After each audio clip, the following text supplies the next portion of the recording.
Camp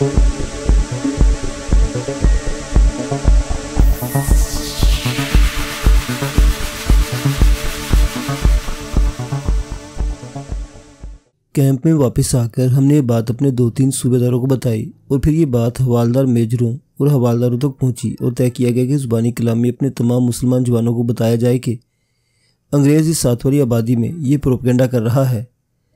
कुछ दिन और गुजर गए तो मैंने अपने 3-4 साथियों के साथ एक रोज़ फिर कस्बे में गया और मस्जिद में जाकर नमाज़ पढ़ी। नमाज़ पढ़ चुका तो एक जवानसार इंडोनेशी मेरे साथ लगकर आ बैठा। मैंने उसको देखा तो उसने मुस्कुराकर सर से इशारा किया कि मैं उसके साथ चलूं। मैंने पूछा क्या बात है। उसकी मुस्कुराहट और ज़्यादा फैल गई। उसने सर हिलाया, जिसका मतलब यह था कि वो उर्दू नहीं समझता। उसने अपना हाथ मेरे जानू पर रखकर ज़ोर से दबाया और फिर सर से इशारा किया कि मैं इसके साथ चलूं। मैंने अपने साथियों को बताया कि इंडोनेशिया मुझे अपने साथ ले जाना चाहता है। साथियों ने कहा कि जाने में कोई हर्ज नहीं, ज़रा मोहतात रहना, हम तुम्हारा यही इंतज़ार करेंगे। मैं किसी इंडोनेशी मुसलमान से धोखे और फ़रेब की तोक्को रखता ही नहीं था। मैं उठा और उसके साथ चल दिया। वो मुझे छोटी छोटी 3-4 गलियों में घुमाता एक घर में ले गया। वो बड़ा अच्छा और साफ़ सुथरा घर था। एक से इनमें से गुजार कर एक कमरे में ले गया। मैं देखकर हैरान रह गया। मेरे सामने हवालदार गुलाम नबी चारपाई पर बैठा मुस्कुरा रहा था। मुझे देखकर उठा और बाजू फैलाकर मेरी तरफ आया। दूसरे लम्हे हम एक दूसरे के बाजुओं में थे। इसने मुझे अपना हमराज बनाने के काबिल समझा था कि हम दोनों हम ख्याल थे। उसे मालूम था कि मैं बर्मा फ्रंट पर भगोड़ा हुआ था और मैंने INA में जाना था। मैं जब बटालियन में वापस आया था तो हवालदार गुलाम नबी बड़े प्यार से मिला था। मैंने इसे साफ अल्फाज में बता दिया था कि मैंने INA में जाना था और इसलिए INA से मुतनफ़िर हुआ कि मैंने हिंदुओं की ज़हनियत देख ली थी। फिर मैंने इसे बर्मा के जंगल की सारी दास्तान सुनाई थी। गुलाम नबी तो मैट्रिक भी पास नहीं था, लेकिन उसकी तालीम इतनी सी ज़रूर थी कि फ़ौज में आकर इसने तालीमी टेस्ट भी पास किए थे, जिससे वो मैट्रिक से ज़्यादा तालीम याफ्ता हो गया था। ये वजह थी कि इसे इंटेलिजेंस सेक्शन में रखा गया था। इसके बाद मुलाकातें होती रहती थीं। मैं बहुत खुश हुआ कि उसने मुझे बुलाया था और अपना हमराज बनाया था। उसने कहा कि वो मुझे यही बताना चाहता था कि वो यहाँ है और उसकी बाकी ज़िंदगी इंडोनेशिया में ही गुजरेगी और वो इन लोगों की जंग आज़ादी लड़ेगा। फिर उसने मुझे उकसाना शुरू कर दिया कि मैं भी भगोड़ा होकर इसके पास आ जाऊँ। मैंने इसे बताया कि इरादा यही है और मैं किसी भी वक्त इधर से उधर आ जाऊँगा। इसने मुझसे वो सारी बातें पूछी जो उसके फ़रार के बाद बटालियन में हुई थी। मैंने उससे पूछा कि इसने सिख नायक को किस तरह कत्ल किया था। इसने बताया कि वो रात इसने जागते गुजारी थी। उसने कसम खा ली थी कि वो इस नायक को ज़िंदा नहीं छोड़ेगा। इस सिख ने इंडोनेशी औरतों की जिस तरह ज़ुबानी तौहीन की थी, इससे वो बर्दाश्त नहीं कर सका था। इससे आप अंदाज़ा करें कि इसके दिल में इंडोनेशी मुसलमानों की कितनी ज़्यादा मोहब्बत थी। वो रात को कई बार अपने खैमे में से इस तवक्को पर निकला कि ये नायक किसी वक्त तो पेशाब वगैरह के लिए बाहर आएगा। गुलाम नबी जब मुझे ये वाक़या सुना रहा था तो मैं सोच रहा था ये कम अकल आदमी है। ये ज़रूरी तो नहीं था कि नायक ने रात ज़रूर उठना था, लेकिन इस सिख की मौत इस तरह लिखी हुई थी, इसलिए वो आधी रात के वक्त खैमे से निकला। इधर से गुलाम नबी ऐन उस वक्त इसके खैमे की तरफ गया। ये कोई फ़ौजी ही जानता है कि गुलाम नबी को कैसी दुश्वारी पेश आई होगी। दुश्वारी थी कि रात को हर कंपनी का एक संतरी 3 घंटे के लिए चल फिर कर पहरा देता था। गुलाम नबी इन संतरियों से बचता बचाता बाहर निकला था। उसने देख लिया था कि उसका शिकार आखिर बाहर आ गया है। वो आगे बढ़ा और सिख के करीब जाकर यकीन कर लिया कि ये इसका शिकारी है। सिख ने उसे पहचान कर आने का पूछा। गुलाम नबी ने यह कत्ल बड़ी अच्छी तरह प्लान किया था। उसके हाथ में एक कपड़ा था। उसने बड़ी फुर्ती से कपड़ा सिख के मुंह को पीछे देकर गांठ दी। गुलाम नबी बड़ा गुठा हुआ ताकतवर जवान था। इसके मुकाबले में सिख नायक कुछ दबला पतला था। गुलाम नबी ने फ़ौरन इसे एक कांधे पर डाल लिया। सिख की टांगें गुलाम नबी के आगे थी और ऊपर वाला धड़ पीठ की तरफ था। यह वारदात बड़ी ही दिलेरी और जुर्रत वाली वारदात थी। गुलाम नबी एक तरफ चल पड़ा। वहाँ सहूलत ये हासिल थी कि वो खुला मैदान नहीं था। वहाँ दरख्त बहुत ज़्यादा थे। बड़ी खूबसूरत सरसब्ज़ जगह थी। गुलाम नबी बड़ी तेज़ से चलता गया और उस जगह जा पहुँचा जहाँ इस सिख की लाश पड़ी हुई मिली थी। गुलाम नबी ने वहाँ जाकर सिख को कंधे से नीचे गिराया। सिख पीठ के बल गिरा। गुलाम नबी ने बड़ी फुर्ती से चाकू निकाला, खोला और पेशतर इसके के सिख नायक उठता। गुलाम नबी ने चाकू इसके पेट में उतार कर एक तरफ जोर से खींचा और सिख का पेट चाक कर दिया। पेट चाक होते ही आदमी मर नहीं जाता, वो होश में रहता है और एकदम उठता है और हिलने की या भागने की कोशिश करता है। ये सिख भी उठा और जो ही उठा इसकी अंतड़ियाँ बाहर आ गई। गुलाम नबी इसे देखता रहा और सिख इसके साथ आ लगा। इस तरह खून गुलाम नबी की वर्दी के साथ भी लग गया। आखिर सिख गिर पड़ा। गुलाम नबी ने इसके मुंह से कपड़ा उतार कर अपने पास रख लिया और वापस आ गया। अपने खेमे में आकर उसने कपड़े तब्दील किए और इस तरह आराम और सुकून से सो गया जैसे बड़ा ही ज़रूरी काम ख़त्म कर लिया हो। हवालदार गुलाम नबी के साथ ऐसी और भी बहुत सी बातें हुई जिससे मुझे इसलिए बुलाया था कि मुझे ये पता चल जाए कि वो यहाँ है और मुझे अपने जज्बात और इरादों से आगाह करना चाहता था। और फिर वो बटालियन के मुसलमानों को ये पैगाम देना चाहता था कि एक एक करके सब उसकी तरह उधर से भागकर इधर अपने इंडोनेशियाई भाइयों के पास आ जाएं। उसने बताया कि इंडोनेशिया इसे बहुत ऊंची हैसियत दे रहे हैं जो इसे पसंद नहीं। वो इनके साथ मिलकर इनकी जंग आज़ादी लड़ना चाहता था और इतने दिनों में वो एक गुरीला कार्रवाई में शामिल भी हो चुका था। वो तो तरबियत याफ्ता फौजी था और हवालदार था, जिसका मतलब यह था कि वो मंझा हुआ तजर्बाकार हवालदार है। उसने बर्मा फ्रंट पर लड़ाई भी लड़ी थी। मैंने एक ख़ास बात नोट की, वो ये कि इंडोनेशियाई लोगों के कद ज़रा छोटे थे और इनके दरमियान गुलाम नबी का कद 6 फीट था और जिस्म पहलवानों जैसा। इसके साथ इंडोनेशियाई छोटे छोटे लगते थे। बातों बातों में इसने बताया कि वो 2 इंडोनेशियन मुसलमानों को उठाकर बड़े आराम से चल फिर सकता है। उसने ये भी बताया कि वह ख़ास काम करना चाहता है जो इसे करने नहीं दिया जा रहा। वो चाहता ये था कि रात को कहीं हमारे कैंप के इर्द गिर्द किसी दरख्त पर बैठ जाया करे या कहीं पोजीशन ले लिया करे और हर रोज़ 1-2 फौजियों को गोली का निशाना बना लिया करे।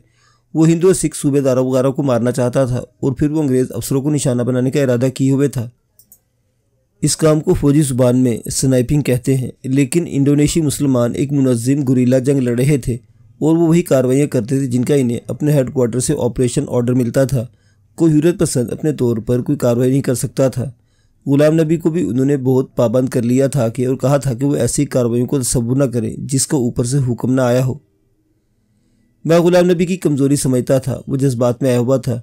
मैंने उसे बताया कि ऐसी लड़ाइयाँ अकल से लड़ी जाती हैं, जज्बात से नहीं। हमारी बहुत सी बातें हुई और फिर मैं वहाँ से आ गया। अल्लाह ने करम किया कि मुझे तरक्की मिल गई। मैं फर्स्ट ग्रेड का क्लर्क बन गया था।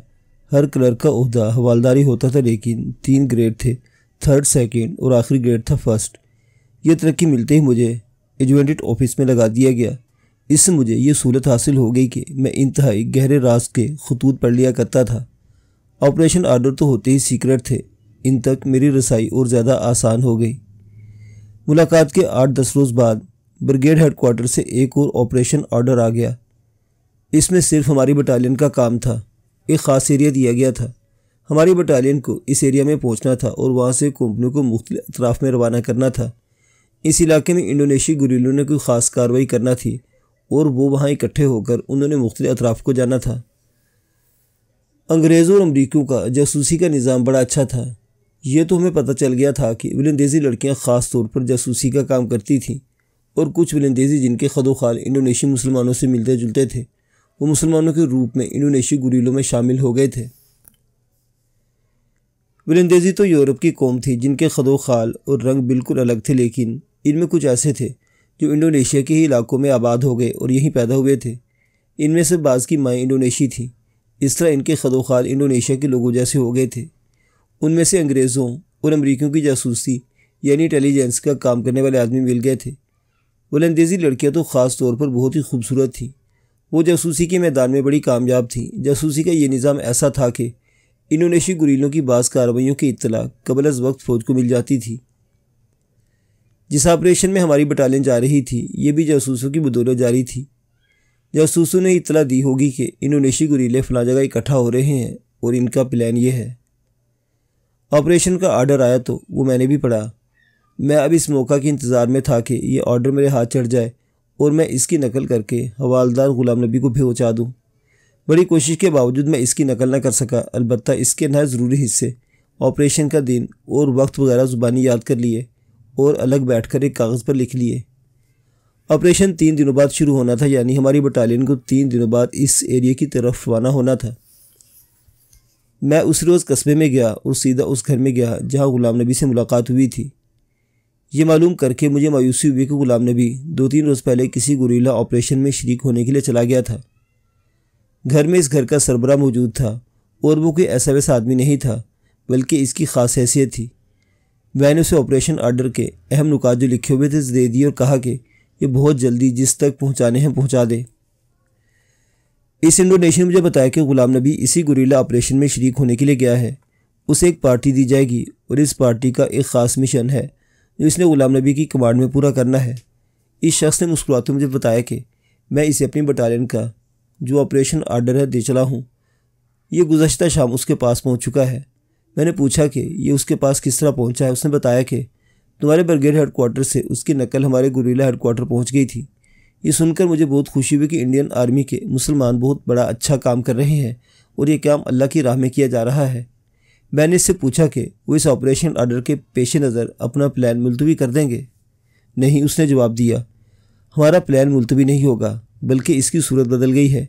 चूँकि पहले इत्तला मिल गई है कि एक बटालियन आ रही है, तो अब प्लान ये बन गया है कि बेशतर इसकी कि ये बटालियन हमारे गुरीलों को घेर ले, गुरीले बटालियन को घेरे में ले लेंगे।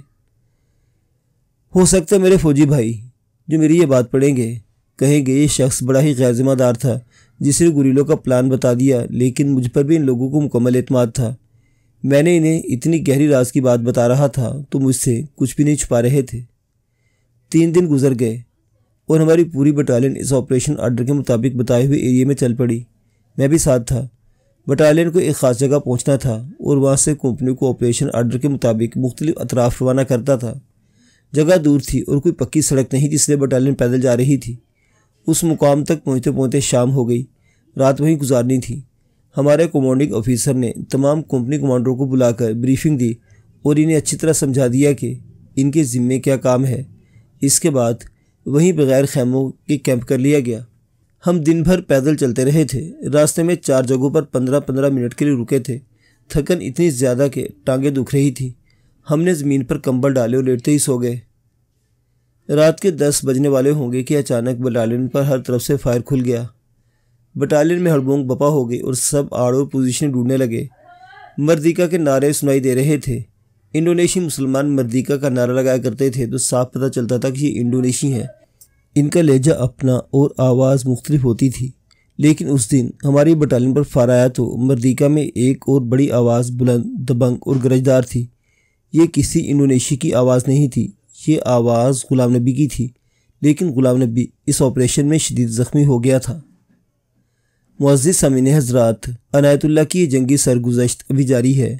बक़िया वाक़यात अगली किस्त में।